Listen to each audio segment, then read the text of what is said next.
Okay, so first of all, I just want to say, did you see my Facebook post? I did. And I went through and I was like, oh my God, I can't believe how many of these people, I'm pulling it up right now.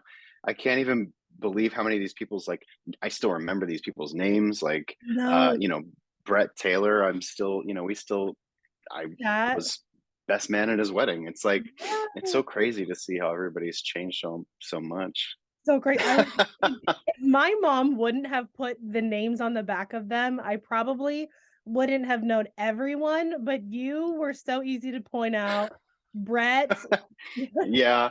The one thing that I Daniel. noticed, the one thing that I noticed is just look at how many like like stripes.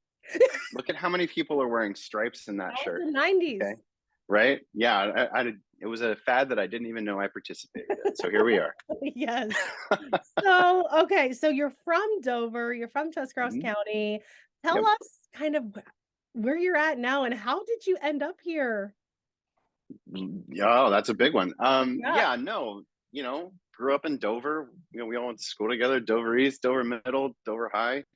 Um, and then, you go to college and I would say that I kind of discovered performing obviously in elementary school with the drama club. And then that, morphs into like the high school musicals, and then it morphs into community theater. And then it morphs into, if you're going to college for performing arts, then you're doing their summer repertory theater or regional theaters around the country. And, at that point, whenever you finish your undergrad, a lot of these programs will do what they call a senior showcase. So they'll take, the people that they feel like have a best shot at making it in LA or New York or whatever, and they will set up shop in New York City and they put on a showcase for representation, agents, managers, casting directors, and they send out all of these invitations, and then people say, hey, I'd like to come see your new flock of people. Who do you have for us To to pick prune from? from? And so that's kind of the natural progression of things. And then you kind of have a decision. It's like I spent majority of my life, even in Tuscarawas County and then throughout college, doing musicals. It was what I had time for. I was playing football in high school, so I couldn't do the fall play. I could only do the spring musical. So it's kind of what I felt like I had experience in, and that's what I studied in school. And so I was like, well, New York makes most sense. I'd never been to LA up until that point, and I had been to New York, and I felt, it's close-ish to home. It's like an hour flight if I need to. Yeah. So it felt safer. And so when I finished school in '08, right before the housing market crash, I came to New York City, and then What a and time then to live. right. I mean, if you can make it during a recession, you can make it anyway. Uh, and yeah, I've kind of been based out of here since then, really. I've had a lot of opportunities that have taken me out of the city. I've gotten to travel around the world working, which is a very fortunate position to be in. But I've also got to work on projects here in New York that have been extremely fulfilling and kind of you know lifelong dreams that I got to see come to fruition. So that's all been very exciting. And uh, you know, it really is like the opportunities are in places like this. Not to say that going to Cleveland and working there would have been any kind of disservice at all. There's amazing work that happens there. There are major motion pictures that film in Cleveland. It's just kind of what we're kind of drink the Kool-Aid of. You got to Yeah, go to New York or you got to go to Los Angeles, whatever you want to do. So yeah. we threw a dart and we ended up in New York City. And I think it's you know, doing well for you, I would say. so far, so So, far. real quick, let's kind of pedal back here. While you were here in Tuscarawas County, you said you Mhm, did plays and musicals while you were a student at Dover. I also heard that you did Trumpet in the Land. Is that true? mhm. Oh yeah, I did anything that would put a costume on me and pay me some money. I would do. Yeah, absolutely. I did. I think I did like 3 or 4 summers at Trumpet in the Land, and I did my stints at the Little Theater in New Philadelphia, and Yeah. I learned a lot. It kind of that broke me out of my comfort zone, as it were. You know what I mean? Because I was always too nervous to audition for the High School Musical. I didn't think that I was good enough or whatever. So I ended up working backstage one year when I was a freshman, and and yeah, Tom Daniels, who head up the theater department, he convinced me to audition for, the following year, and that's what kind of started it all off. Yeah. Yeah. And you graduated from Dover in Mhm. 2003. How Best dare you? How dare you? Hey, I tell people how old I am, and since we're the same age, I just Yeah, throw that's you under true. the Yep. bus. Yep. 2003. And then Hmm. where did you go to college? I studied for a couple of years at Ohio State, and then I studied acting at Ohio State, and then I was kind of in this existential kind of toss up of, did I want to continue on with performing, or did I want to maybe, get a degree in something that I could use that was more, I don't know, well, I don't know what the word is that I'm looking for, but like, so I Ordinary. well, I'm it kidding. was still based in theater, but it was like something that was more easily accessible. If I, if the auditions didn't work out or whatever, I like had a degree that I could use other skills in. And I was always like, if I wasn't an actor, what would I do? And I think that it ultimately came down. It's like, well, I'd want to work at Disney World, Yeah. making the rides and stuff. So I was like, how do I take my theater training? How do I put it into something so I don't feel like I've lost a bunch of time? And so I transferred to Kent State University to study scenic design, and I Ooh, did that for about a semester. And then I realized, I was looking down at a set that they were building that we were learning about that day, and I was like, I don't think I could design sets that I wasn't able to be on. So then I decided to just throw it all out. I auditioned for the musical theater performance degree, and they accepted me, and so that's where we finished out. So wow. two universities in the span of 5 years. Some Hey. people would call that on their way to being a doctor, but not me. I mean, people Just a studied TV star. musical theater. Just a TV star. No, well, Uh, you're working your way there. mm, So recently, you were able to be on two very popular shows, Blue Bloods and Law and Order. Okay, which yeah. one was your favorite? Oh man, there's both of those were such interesting projects, and I mean, like, let's be honest here. The reason why they've been around for, I mean, Law and Order has been around for decades, and Blue Bloods has been around for, I think, at least over 10 years, and for the right reasons. I mean, they're projects that people love to watch on a week to week basis. For as many people as I told I was doing Blue Bloods, like, oh, I watch that show every week. I can't wait to see it. And so it's so fun to be kind of invited to be a part of that set. And then, because it can be daunting. I mean, like, you're a little fish in a big pond of something Yeah. that's been going on for so many years, and it's a well-oiled machine, and and I think both of those sets just had an amazing way to welcome somebody in and just make you feel at home and let you do your work, and in a quick and efficient manner, because we can't do reshoots. But the actors that I got to work with, I worked with Will Estes on Blue Bloods, and Makad on Law and Order. I mean, just legends, and the fact that you're getting to get to even be in the same space as these Breathing the amazing same air artists, as them. right? You know what I mean? It's so cool. So it's hard. I mean, Blue Bloods, car thief, police officer, Law and Order. I mean, they both You have have to be on the their right side of law or right. They both have their very enticing aspects. Mm, Um, and there was just such different, I don't have a favorite. I think that any set you're on, it's more just like the journey of getting to meet everyone. Um, it's getting the amazing food that they give you.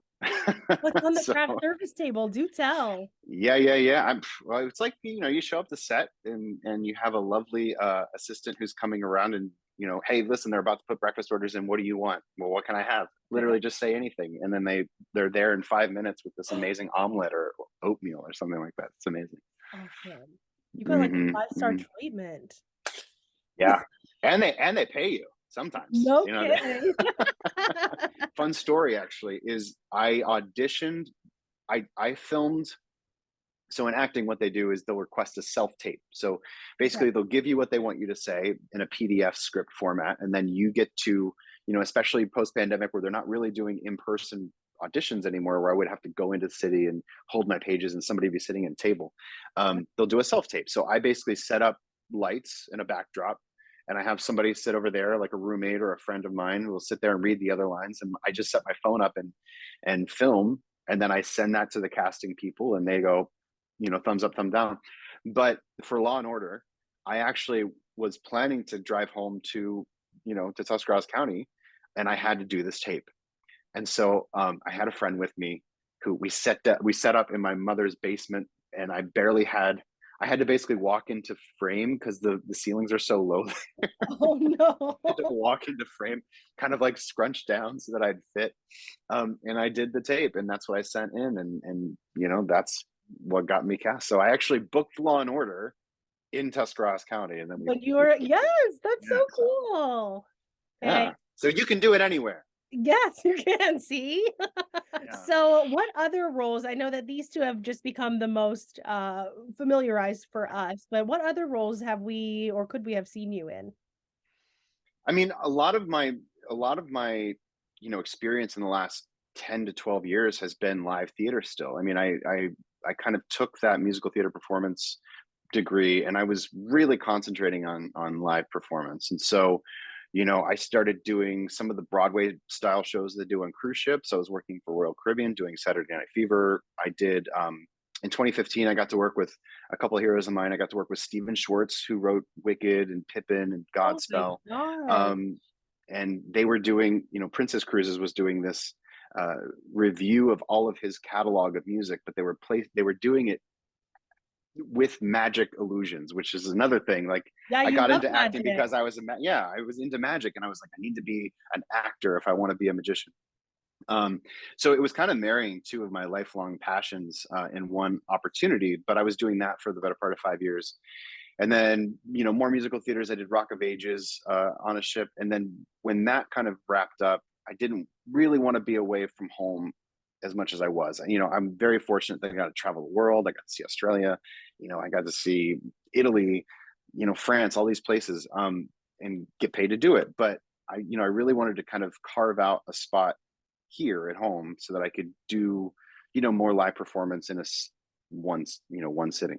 Um, so I got to, magic kind of paved the way, believe it or not, to a lot of these experiences and opportunities that I got. So, whereas most actors graduate from musical theater performance in college and they think, well, I'm going to make my Broadway debut as a chorus member in Wicked or Chicago or something like that. I got to Broadway working with uh, one of the most famous, illusionists in the world, Darren Brown, and and so that was really fun. And then he was like, "Hey, we're doing this thing for Late Night with Seth Meyers. Would you mind coming with us and doing it?" And so, in a weird way, it just kind of, opportunity is such a funny thing. It's always, they say that it's, how much percentage preparation, it's how much percentage luck, just being in the right place, and it kind of snowballs. And so, you may not have seen me on television. I did a Seth Meyers bit. If you caught it, great. It's no longer on YouTube. I don't know why. Um, but I got to do Seth Meyers bit, and then when the pandemic happened and everything kind of got shaken up and live theater was down, um, my representation was like, maybe we concentrate a little bit more on film and television. So what projects do you have coming up next? Anything in the works? Are you just kind of waiting, auditioning? Yeah, I mean, the audition monster is always a thing. Like, a lot of people, you know, again, it's not really behind the scenes, but you read in the newspapers all the time that these networks, they're always making pilots. You know what I mean? And there's a specific time throughout the year that they start producing these pilots, and whether those pilots get tested and whether they make it to air and whether they make it to series is all this big process. There's a lot of things that go on in Hollywood that nobody can control, so Yeah. it's just kind of taking every opportunity that comes across my desk, showing up, doing the good work as much as I possibly can. And maybe they're looking for somebody with a mediocre to non-existent mustache that they need to play a bully gangster or something like that, and then then my picture will get chosen out of all of the hundreds That of one. people. And Yeah. yeah, this guy's mustache is quite, it's not great, but it's not bad. A It little might fly. bit. Yeah. So when you did recently the Law and Order role, people were really Mhm. excited about that from back here in Dover because Mhm. your father was a police officer for a very long time. Yeah. Tell us what that was experience was like for you. uh you know it always starts with respect. I think that a lot of people from home, it was touching to me to find out how many people were so supportive. First and foremost, I think that because they were excited. we lost my dad March of last year, so it's coming up on a year. And um, when I got back home, um, this is something that not a lot of people know, but I had actually booked a tiny, tiny little bit on Law and Order Organized Crime. And for Oh, me, that was, like, yeah, I'm not in, I'm not really woo woo or anything like that, but it felt like the universe was doing something at that point. It's like you went through a month of this and let's get you back on track, but let's also find a nice way to segue. yeah. And, I got my costume fitting. I was so excited. And I think 3 days before we shot, I tested positive for COVID. And so they had to recast the role. And it was such like a downer, but I was like, if the universe is going to do something, maybe it's got its reasons to do whatever. Yeah. So, then later on down the year, I start getting more opportunities and everything like that. But when you get something like Law and Order, especially if you're going to be a police officer, coming from a family where my father was a police officer, it's just this, you have to first approach it with this level of respect, because these stories, there's a reason why these shows have been on for decades, is because people are enamored with these stories, and you want to just show up and you want to do them justice. And when I was home, kind of celebrating my father and getting to meet all the people that he worked with, and everybody came to support, and everybody came to, we did a life celebration. And just the words and understanding the camaraderie, the brotherhood, of all of these men and women. It's like that was first and foremost on my mind. It was icing on the cake that I knew Dad would approve, and he's Yeah. watching from the best seat. Now, But do you ever come back home, like, just on a whim back to Dover? Do you still have roots here? yeah, yeah, yeah, yeah, yeah. My family's, I mean, not in Dover per se, but my family's all still in a close earshot. So I was home, obviously, a lot last year with my dad's passing, but then in 2020, when everything shut down, you either have the choice to be optimistic that it's going to be 2 more weeks, or it's going to be 3 more weeks, and then we'll be right back to it. Right. And so I lasted until about the end of summer of 2020, until I finally said, you know what, let's just save a little bit of rent money, and let's just go home and live with the family for a bit. So I was staying with my mother and my grandmother in Strasbourg, but I was in the Tuscarawas County area for about a year. Oh, So I love got to do all of the things. I got to it. do, see all the things. My brother introduced me to disc golf, which That's was fun. because that's a pastime. And so, so that's how We don't you do this in New York spend your time. City. Right. Yeah. Well, we do not. Ironically enough, we do not. There's one thing that New York City does not have. It's disc golf and Walmart. So, Hey, that's not the and bad. and I got all of my fill when I was back home for a whole So year. while you were home, what were some of your favorite things to do here? Any favorite food places? Did you go anywhere fun besides Well, Walmart? I went to a lot of Walmart. Oh, I always consider Starbucks, the Starbucks in New Philadelphia. I always consider that, like, when I'm away from home for a prolonged period of time, Starbucks always gives me that little bit of New York that I can still have. So, it makes me feel better to know that I'm paying way too much money for garbage coffee, but here we are. yes. Sorry, not garbage. It's I mediocre, but it's mean, consistent. It's consistent. it is Uh, consistent. my brother and I carved out a little spot at, I believe they all call it Talaki Paki. I don't know if that's how you say it, but that's now my new Yeah. favorite T Yeah. County restaurant So to good. go to whenever I'm home. Killer margaritas, can't beat the price. Right. Uh, but yeah, I mean, I took my time home in Ohio really to try to reset a lot of mental things, and because in the city it's hard. You can walk, but it's kind of crowded. Um, and being home with family just allowed me to, like, walk and venture off into a field and just gotta listen to audiobooks and get to clear my mind and stuff. So I wasn't really, like, in society too much when I was home. I just kind of took that moment Yeah. as chance to reset the batteries, kind of recharge, and change the mindset. And it helped a lot, because here it's the busy trap, right? It's so loud and there's so many people. You kind of just sequester yourself in your own little bubble. And then Yeah. you go to work, or you go to an audition, or you go to the grocery store, and you don't really talk to anybody. And then you come home and you're back and you're still a little bubble. So there, it just kind of made me feel like there was no bubble needed. Like Yeah. I didn't have to like sequester myself away, but Well, there we are. Dover is so proud of you. Now, Tuscarawas County is proud of you, especially Yeah. you dropped Strasburg in there. I So mean, I consider myself a tri-county resident. there you So go. There you basically, go. the Starbucks is in New Philly. I'm from Dover. I lived in it's Yeah, all over the place. yes, we love them all. If you could give one piece of advice to anyone here in Tuscarawas County who is maybe wanting to have that Hollywood dream or go and pursue acting, what's something that you would tell them?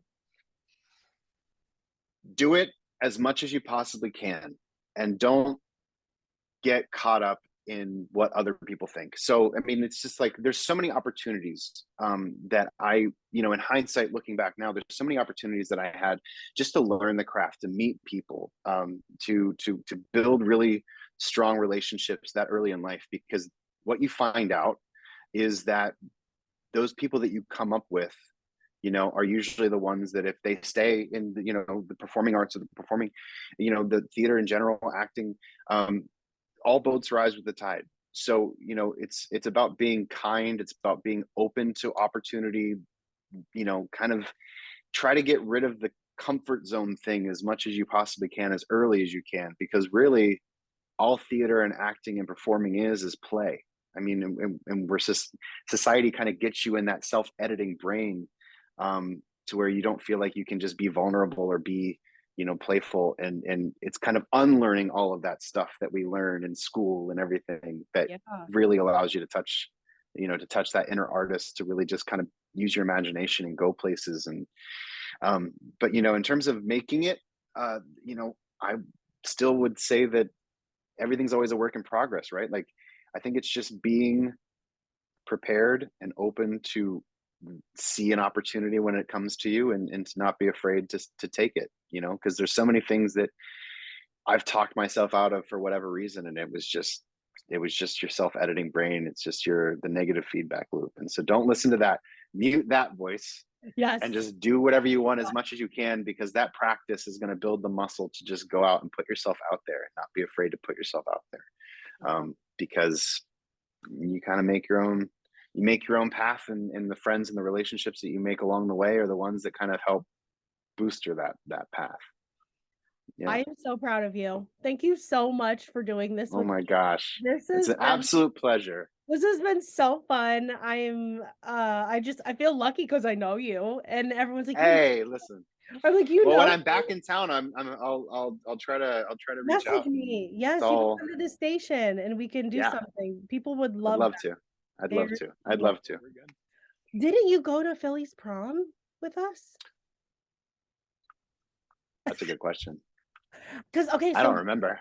so last night I was like, okay, I know I have pictures of Justin growing up, and Yeah, I'm like, I couldn't find anything. And then I was like, I swear we went to prom in the same group. And because I went to Dover's prom my senior yeah. year, and I was like, I Did I go swear to Philly's Justin prom? was in that group with us, but I didn't find any pictures. And then I thought, okay, well, maybe we went on our senior trip together. Did you go to Myrtle Beach Maybe. with us? Maybe. Why can't I remember any of this stuff? No, I don't think I did. I don't think I went to Did Myrtle it? Beach. Well, Well, I appreciate you having me. Thank you of for course. asking. This has Yes, been a lot of of fun. course. Well, good luck on your upcoming ventures. I know you're going to do great, and thanks for Thank representing you. this area with such grace and dignity. You're a great kid. I Thank can you. I still hope call to you do a so. kid. Hmm. I can still call you a kid because we are the Yes. same age. Right.